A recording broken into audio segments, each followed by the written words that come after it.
Bom dia, boa tarde, boa noite. Mais um 20 minutos de reais. E hoje nós vamos abordar qual é o melhor instrumento para regularização de imóveis. Se é a alienação fiduciária ou se há uso capião.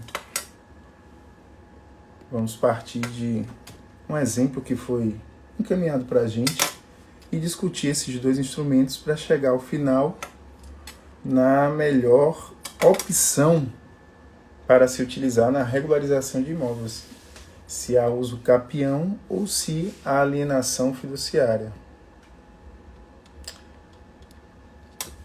Há adjudicação compulsória e não alienação fiduciária, se há uso capião ou se há adjudicação compulsória. Betânia, eu acabei de te chamar aí, eu não sei se o convite foi, vou chamar mais uma vez. Tem dias que...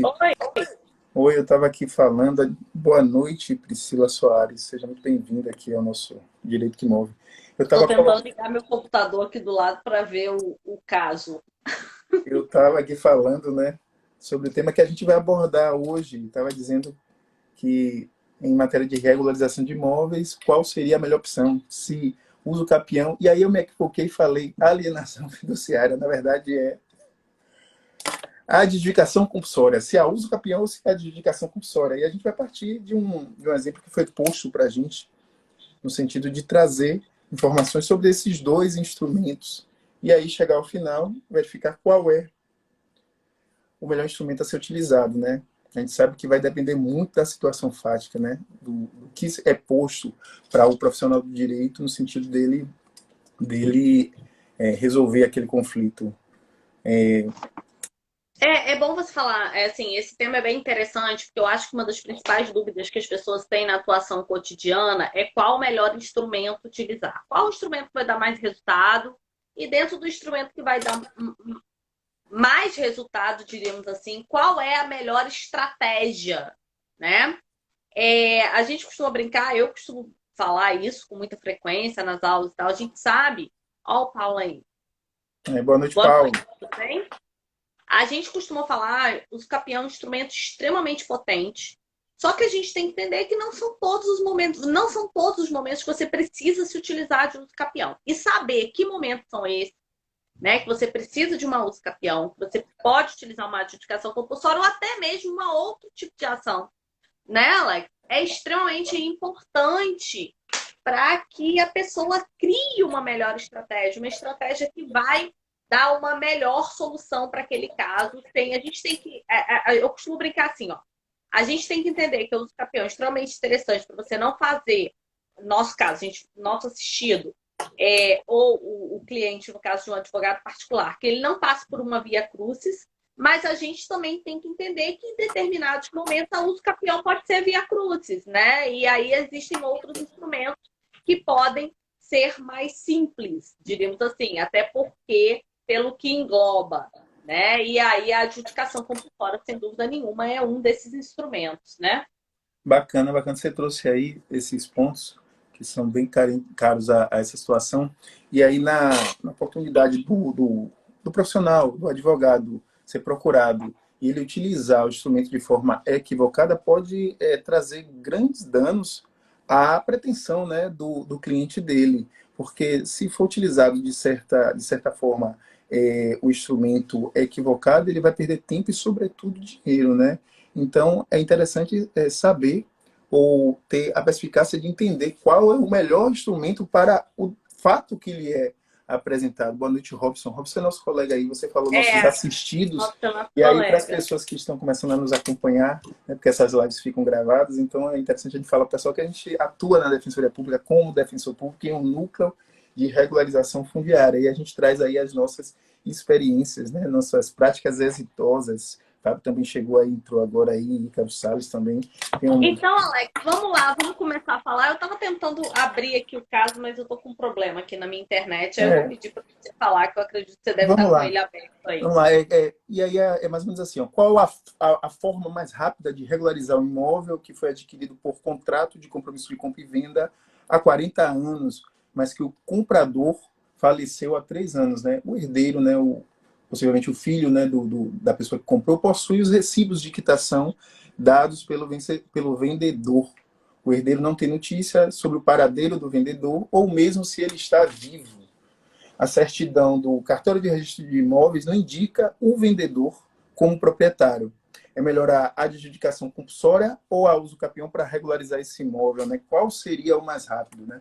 E aí, de início, a gente não pode se valer do que é mais rápido, mas sim o que é que cabe, né, como instrumento para a regularização daquele imóvel. A gente sabe muito bem que a uso capião, ela, como você mesmo falou há pouco, não vai ser um instrumento salvador de todas as situações, né? A pessoa tendo a possibilidade de fazer a regularização pelos caminhos legais, se ele possui uma escritura pública e tiver a possibilidade de levar o cartório de registro de imóveis, ele vai ter que fazer dessa forma, até porque ele vai ter que cumprir as obrigações fiscais, pagar os tributos, tudo direitinho. Então ele não vai poder se utilizar da usucapião para burlar ou então para driblar essas situações, né? Então não seria... Queria, inclusive, só fazer um parênteses aqui, fazer uma observação sobre isso. Fazer em relação ao uso capião Boa noite, extrajudicial. Milena. Milena. Milena está sempre aqui com a gente. Milena é nossa aluna também lá no domínio das coisas. Isso. Eu queria fazer uma observação sobre a questão da uso capião extrajudicial. Porque o próprio provimento CNJ, ele traz lá que para que ocorra o uso capião extrajudicial, tem que existir um verdadeiro óbice às formas regulares, convencionais de transferência da propriedade ou de outro direito real. Ou seja, caso você tenha a possibilidade de realmente escriturar um imóvel, fazer a escritura de um imóvel e fazer o registro desse imóvel, que é o que a gente chama de transmissão regular, convencional de um direito real, não se justifica que você utilize da uso capião. Inclusive, porque isso pode provocar uma perda. Inclusive, muitas pessoas podem querer se utilizar disso exatamente para não pagar o imposto de transmissão, porque na uso capião não existe fato gerador. Então é importante, só fazendo esse parênteses aí, Alex, que na uso capião extrajudicial, os próprios registradores e os próprios notários até, eles, no momento de confecção da ata notarial, eles fazem essa análise. Agora, tem uma outra coisa muito interessante, que existem algumas decisões já no âmbito, né, que a gente chama de jurisprudência registral, né? No âmbito da jurisprudência registral, que falam que caso você precise buscar o judiciário para ingressar com uma ação de adjudicação compulsória, é porque já existe um óbito. É porque já existe um óbice, a escrituração regular convencional. Então, já existe esse óbice. A pessoa tendo que buscar o judiciário, mesmo que seja para uma adjudicação compulsória, já se justificaria o uso capião extrajudicial. Então, trouxe só esse parênteses, porque é um tema bem discutido no âmbito da uso capião extrajudicial, então é bem interessante, porque eles falam, olha, se você tem que buscar adjudicação compulsória para ter esse suprimento judicial, porque não conseguiu outorga da escritura, é porque a pessoa não conseguiu fazer isso pela via convencional, que seria num tabelionato de notas e num cartório de registro de imóveis, né? Perfeito, perfeito. Tem tudo a ver com o que a gente está falando aqui. Você sumiu um pouco, eu não sei se é a minha internet ou a sua, eu tô na internet, na banda larga aqui de casa, não sei se... Mas vamos continuar. A gente sabe aí, você já trouxe aí, esses instrumentos são instrumentos utilizados verdadeiramente para a regularização de imóveis, né? Tanto a adjudicação compulsória como a uso capião. E aí a gente precisa, para responder a pergunta, ter alguns comentários acerca tanto da adjudicação compulsória como da uso capião. E você já trouxe aí pontos bem sensíveis em relação à adjudicação compulsória, né? É importante lembrar nesse caso que o herdeiro aí possui a posse, né, e não a propriedade do imóvel. Pois a gente sabe muito bem que o proprietário é aquele que tem o nome registrado no cartório de imóveis, ou até o próprio Código Civil traz no seu artigo 1245 essa normativa, né, dizendo que enquanto não se registrar o título translativo, e no caso aí seria o contrato de compra-venda, o compromisso de compra e venda, o alienante continua sendo o dono do imóvel, e sobre ele vai recair todas aquelas obrigações que seguem o bem, né? Então, falando de adjudicação compulsória, ela tem muito a ver com a obrigação de fazer, né? Como você já trouxe aí, falando um pouco do provimento do CNJ, A alienação, eu sempre troco alienação fiduciária com adjudicação Adjudicação. compulsória. Eu fiz isso na chamada da live. A gente está tratando de adjudicação compulsória, né? Então, a adjudicação compulsória tem como objetivo obrigar a transmissão do bem imóvel para o comprador a partir do momento que ele quita aquelas parcelas de um financiamento que ele fez perante o vendedor. Então, ele cumprindo a obrigação dele, pagando todas as parcelas do preço que foi acordado, ele vai o vendedor tem que otorgar a escritura pública para que o comprador ele leve no cartório de registro de imóveis e assim registre aquele bem em seu nome. Na impossibilidade de acontecer, ou então até na recusa, Betânia, todos que nós estamos ouvindo, de se realizar essa outorga, o comprador desse imóvel, boa noite, Marina.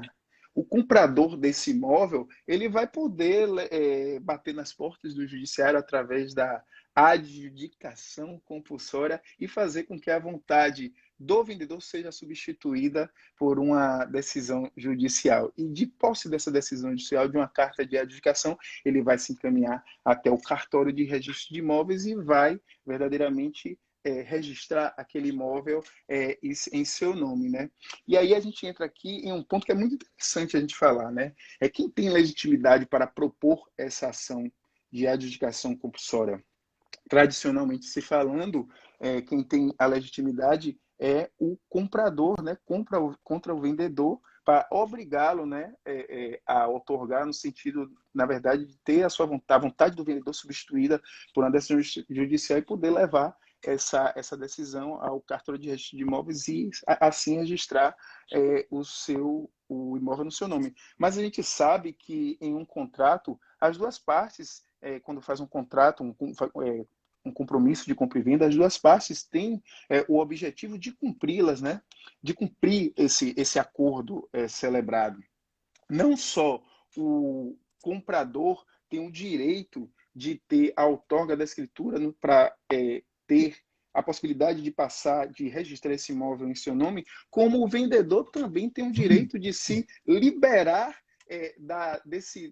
das obrigações que são relativas a esse imóvel. E a doutrina e até a jurisprudência, estudiosos dessa temática, cunharam um novo instrumento, por assim dizer, né, que vem sendo chamado de Um novo nome, pelo menos. Né? Com um novo nome, né? Eu já vi, essa lei na fiduciária está em minha mente. Eu já vi a adjudicação compulsória inversa. Então, a gente tem aí a possibilidade do vendedor se utilizar da adjudicação compulsória inversa, no sentido de fazer o comprador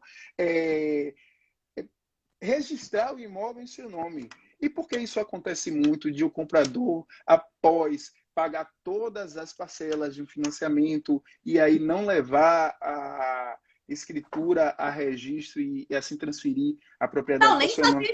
Nem fazer a escritura. Ficar lá com a promessa do contrato de compra e venda. É isso, perfeito. E nem fazer a escritura. Tem-se a ideia de que, pelos custos também, as pessoas não cumprem todas as suas obrigações no sentido de fazer a escritura como você mesma trouxe e também levar a registro e lá pagar todos aqueles emolumentos e taxas que a gente sabe que existem no cartório de registro de imóveis e até o imposto de transmissão. E a própria escritura, né? E a própria escritura, que tem também o valor dela. Mas, como a gente vem falando aqui, falou há pouco, existe a possibilidade, sim, do vendedor utilizar a adjudicação compulsória inversa, acertei, tá vendo? A adjudicação compulsória inversa no sentido de obrigar o vendedor também passar o bem imóvel para o seu espectro patrimonial, registrá-lo no cartório de registro de imóveis. Isso ele pode fazer Alex, também... só fazer um parênteses, é muito interessante você falar isso, porque tradicionalmente, a doutrina só concedia a possibilidade de adjudicação compulsória, só vislumbrava a possibilidade de adjudicação compulsória, era uma ação destinada somente ao comprador. Isso. Só que a gente tem que entender, as coisas elas vão se cunhando e elas vão se forjando na prática, né? Eu falo muito isso aqui com muita frequência. Quem atua diretamente com esse sistema, as coisas se forjam na prática. A gente precisa encontrar você me trouxe aí a ideia uma lembrança, né, que mesmo antes do direito de laje, né, a gente já maquinava lá no núcleo fundiário tese no sentido de poder regularizar imóveis, né, lajeários dos nossos assistidos, não com esse nome, não foi a gente que cunhou, logicamente, mas a gente já trazia isso, Não. né, há muito tempo que a gente tinha que se virar no sentido de dar a solução àquele conflito que nos era posto, né, que é posto para a gente ainda hoje. Então, e aí a gente trabalhando e a gente vislumbrando, né? E todos, assim, existe uma preocupação muito grande com a implementação da regularização fundiária. Cada vez mais, a gente precisa entender que regularização fundiária é uma coisa importante, né? Que regularização fundiária é uma coisa muito importante, inclusive para garantia do direito à moradia, constitucionalmente previsto, né? E aí eu tô com muito isso na cabeça, porque agora, 5 horas antes de entrar aqui nessa live, eu estava preparando a minha aula amanhã no curso de REUF da Defensoria Pública que você deu ontem, né? Então, assim, todo mundo está se movimentando em relação a isso. Um dos temas da minha aula amanhã vai ser exatamente o projeto que está sendo implementado o Ciel pelo Ministro entrou da aí, Bahia. eu vou parabenizá-lo online. Ontem foi o aniversário de Ciel, então tá valendo aí o Tá aqui. parabéns hoje também, viu, Ciel? Parabéns. Desculpa, Betânia. Parabéns. Eu já dei parabéns, mas parabéns hoje também.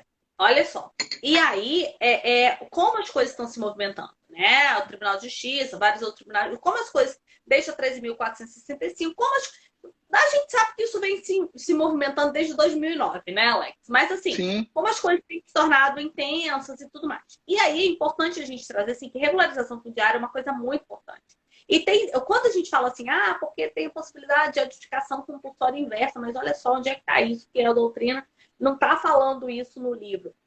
Porque na prática, olha só, quem está lá tem que acabar conseguindo instrumentalizar essas coisas de algumas formas. Pessoas que tiveram grandes espaços territoriais, espaços que foram loteados, espaços que foram desmembrados, foram passando de uma família para outra, de uma pessoa para outra, chega a determinado momento que aquela pessoa que continua com o nome lá no registro é uma pessoa que só tinha aquele imóvel há 80 anos atrás. E aquela pessoa continua sendo ré em vários processos de execução fiscal, por exemplo. E por aí vai. Até que os herdeiros daquela mesma pessoa chegam assim, gente, eu só quero eliminar isso da vida. Porque imagina a quantidade de impugnações, de procedimento, olha, não é mais meu, não...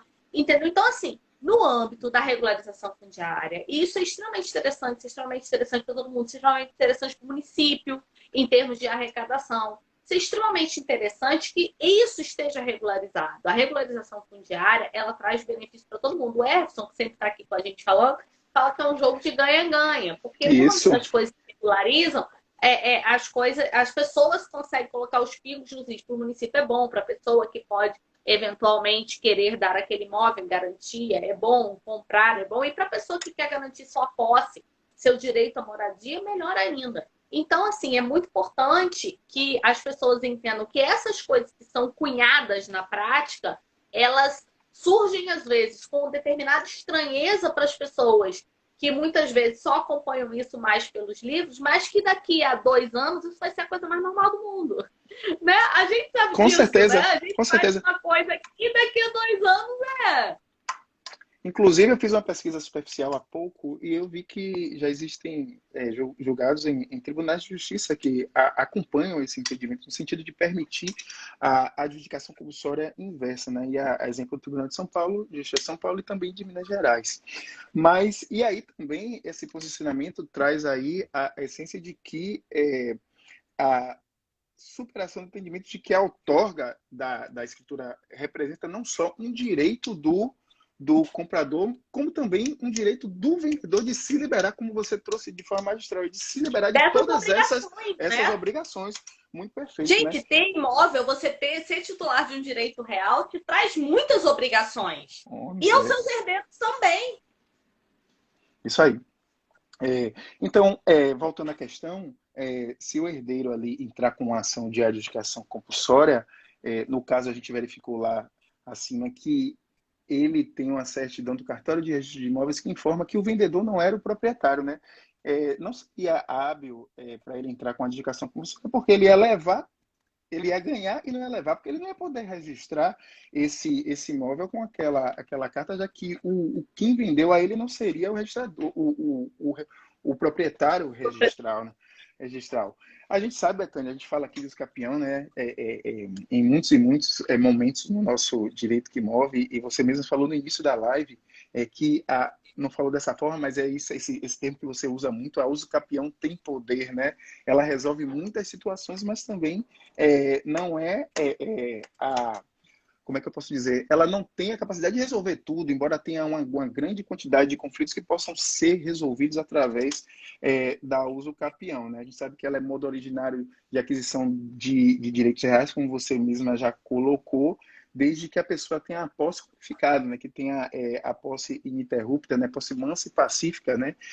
Então, com a vontade de ser dono. Então, a pessoa tendo esses requisitos em face de determinado imóvel, ela vai poder propor uma ação de escapião ou até mesmo requerer que a usucapião seja resolvida extrajudicialmente perante o cartório de registro de imóveis. Mas é interessante a gente pontuar aqui para falar da resolução do questionamento que nos foi posto sobre as diferenças entre a adjudicação compulsória e a uso capião, né? Enquanto na adjudicação compulsória se exige provas de aquisição legítima do imóvel, e no caso um contrato de compra e venda que não precisa verdadeiramente estar registrado, porque assim não se exige, mas na uso capião não tem porquê, não se exige a existência desse elo e de um título, né? Ainda que seja um justo título que demonstre a aquisição daquele bem. Então a gente sabe que existem espécies de uso capião e que a gente fala muito bem aqui em relação à utilização de determinadas espécies. Você fez uma live com o Everson, acho que foi semana passada, qual a espécie de uso capião se utilizar. A gente tem aí uma predileção pela uso capião extrajudicial, porque não raro as pessoas já têm os requisitos necessários para propor. Extraordinário para propor a uso capião através dessa modalidade. Então, diferentemente da adjudicação compulsória.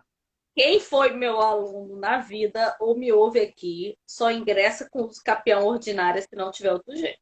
Isso. Porque, assim, a pessoa que estudar comigo, que foi meu aluno, ingressar com o campeão ordinária, tem alguma coisa errada. Betânia, você nunca ingressou com uma uso campeão ordinária? Não, já ingressei, mas quando eu não tinha outro jeito, né? Então... E vou até falar, talvez eu tenha até ingressado, mas a prática me fez perceber que não era uma boa opção.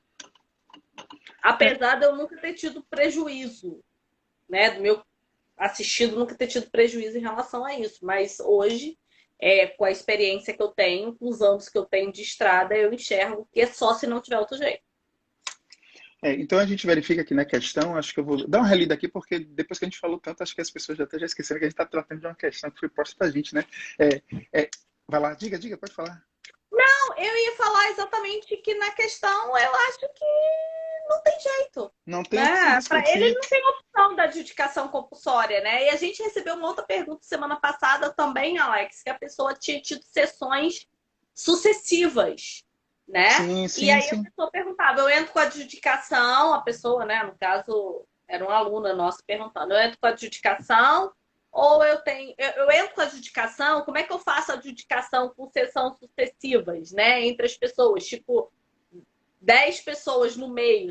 Mas imagine o custo, né, para sair regularizando tudo isso, né? Não, mas não tem como. Não tem como. Aquelas 9 pessoas que foram... Não existe relação contratual entre a pessoa que vendeu e a pessoa que quer regularizar. É isso aí mesmo. E aí tem os requisitos, né, para você propor uma ação de adjudicação compulsória, né? A pessoa tem que possuir um contrato, né, de promessa de compra e venda, de compromisso de compra e venda, com ausência de pacto de arrependimento, e tem que provar que quitou todo o valor ajustado, né, o preço acordado para a compra daquele imóvel. De posse desses requisitos, ela pode propor uma ação em face à negativa de se otorgar a escritura ou na impossibilidade de fazê-lo, fazendo com que o judiciário substitua a vontade do vendedor no sentido de possibilitar que ele registre no cartório de registro de imóveis. Marina Lima fez aqui, neste caso de várias sessões, não tem como. Isso mesmo, Marina, não tem como. Não tem. Não tem como. Não existe relação, não existe relação nenhuma. Gente, olha só, a adjudicação compulsória é obrigação de fazer alguém cumprir o contrato, né? O que foi avançado. Não tem contrato entre aquelas pessoas. Ela perguntou como ingressar com a indicação em face Não tem do como. Aí, proprietário. nesse caso, tem que ingressar com ação de uso capião.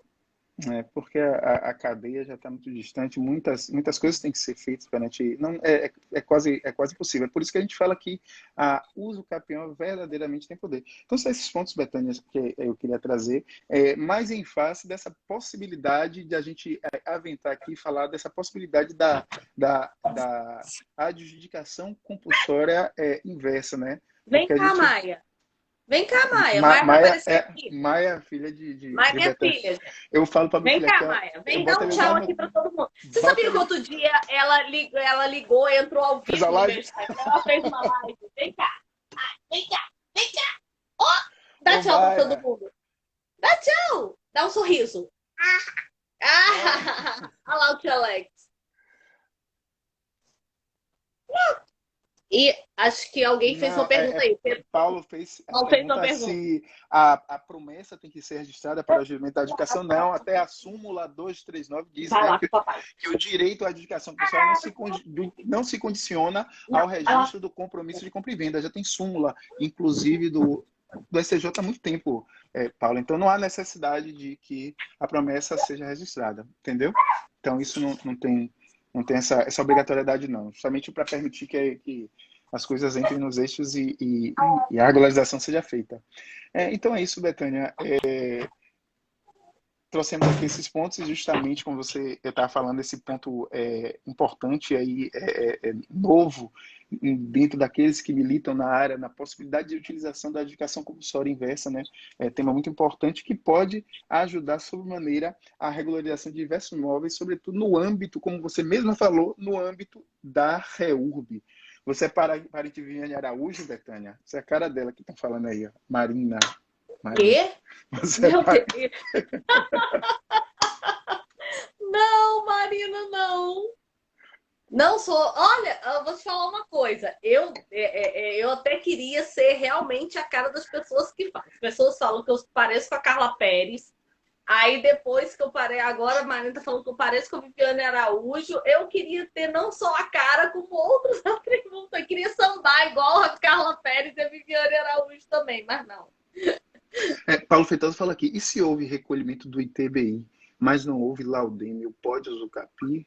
Aí, qual a situação, Paulo? É imóvel foreiro? Você está falando laudêmio, deve ser. Eu acho que pode. Eu acho que Eu pode. acho que pode, se for Porque, foreiro. assim, eu tenho até alguns casos assim. Eu acho que o foro dos últimos 5 anos, se for municipal, se for alguma coisa, eu acho que o foro pode até ser porque o caso que me veio à cabeça foi do município, mas não necessariamente. Eu acho que o foro ele pode ser até cobrado da parte que não prescreveu. Mas o laudêmio eu acho que não. Por quê? Vou explicar por que meu entendimento que o laudêmio não. Laudêmio é devido quando há transferência. O uso capião não há transferência. Alguém toma de alguém, aquisição originária da propriedade. Eu acho que não cabe laudêmio. Eu tenho algumas atuações de processo, inclusive em defesa nesse sentido. E tenho alguns resultados positivos nesse sentido. Laudêmio é quando há transferência. O uso capião não existe transferência. A gente falou de porque o Real. juiz não poderia dizer que é uma tentativa de não pagar o tributo. A gente falou de terreno de maré, acho que foi na terça, foi terça ou quinta passada aqui. Acho que foi. Não. Foi sozinha, você não estava. Você não estava. Por isso que você não lembra. A gente falou. Sim, eu tô em audiência. Foi isso mesmo. E aí, é porque o juiz não poderia dizer que é uma tentativa de não pagar o tributo. Não, mas eu acho que aí não. Porque laudêmio ele é devido quando há transferência. Transferência, né? É igual, aí, gente, é igual o TBI. Também não tem TBI em uso capião. Não tem. A aquisição originária da propriedade, né? E aí você não. Agora, eu não sei se você está falando da utilização de uso capião, né? Porque se você estiver falando da utilização da adjudicação compulsória, aí é realmente aí é transferência. Aí Paulo, é uma a visão gente pode derivada. fazer até a próxima live falando de terreno floreiro, terreno de marinha e dessa situação aqui também. Os livros caíram aqui, eu estava agitando. Eu não sei o que é que você acha de novo. Eu tava dando susto aqui esse livro. Hein, Betânia? Trazer esse Mas eu acho, questionamento eu aí. acho isso. Eu acho que se for uso capião, eu acho que não Eu também acho tem que não. como cobrar, não. Como exigir isso, não. Até a adjudicação, aí eu acho que é outra história. Que a adjudicação não reflete a aquisição originária, obviamente, ao contrário, né? Perfeito. É exatamente a situação de que você tem a transferência de um imóvel para outra pessoa e aí você tem que suprir. Aí a lógica é diferente, Então, entendeu? encaminhe para a gente, Paulo, a Então, suas situação. sugestões são sempre ótimas. Encaminhe para a gente essa situação de forma mais completa para a gente poder fazer uma análise mais completa sobre o caso. É isso. Então, Alex, acho que era isso, né? Perfeito, é isso Eu aí. queria falar uma coisa. Ó, na quinta-feira a live ia ser de um tema, mas como saiu uma decisão hoje, na verdade saiu hoje não, né? Foi noticiada Publicado. hoje uma decisão do STJ sobre a modificação do entendimento da quarta turma da desnecessidade de ação de rescisão contratual para que se ingresse com possessória cumulativamente ou posteriormente, né? Houve uma mudança de um entendimento jurisprudencial que já vinha bem sedimentado no STJ, pelo menos na quarta turma houve essa mudança. Na quinta-feira eu vou falar disso. Vou falar da comparação do antes e do depois, rescisão de contrato imobiliário e necessidade de rescisão de contrato imobiliário para procuração possessória em casos de contratos que já tem cláusula resolutória expressa, porque houve uma modificação de entendimento. Antes o STJ achava que não precisava e a quarta turma teve uma decisão no outro sentido. Então, na quinta-feira, eu trago essas duas questões aqui, essas duas análises de como era e de como foi o entendimento da quarta turma agora, até para a gente fazer uma função aqui de futurologia para ver como é que as coisas vão se desenhar nesse sentido. Tá bom? Vamos tirar uma foto aqui para botar a capa, para não ficar procurando. Peraí, para não desligar o telefone. E agora? Desliguei o telefone. Vamos lá de novo. Agora.